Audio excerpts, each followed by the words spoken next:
আজকে যাচ্ছি তার জন্য আর তারপরে কি করবে? তো হ্যালো গাছ যে যাচ্ছে এখন 3 জন 4 জন একটা আম পারবে বলছে বেদু ভাই, যাক দেখি কি হয়।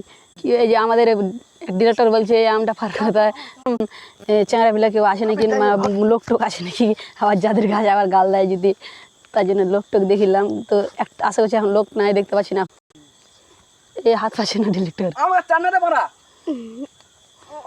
এই রেলওয়ে চলেছে, পড়ে গেল ঠিক না, পড়ে গেল, উঠাও উঠাও উঠাও উঠাও, এই মাঠটাও উঠাও, উঠি না ভুল হয়ে যায়, আবার চালো চালো ভালো করে চালো ভালো করে, হ্যাঁ হ্যাঁ এবার পারলো না, অবশ্যই ঘাড়ে উঠলিল আগে, তারপরে দেখা যাক কী হয়েছে। হ্যাঁ হয়ে গেছে গড়ে চলেছে সেই আম, দেখো আমাদের আমাদের আমটা ফাটাচ্ছে, এই যে ফাটিয়ে দিয়েছে, আবার দিল হয়ে গেল।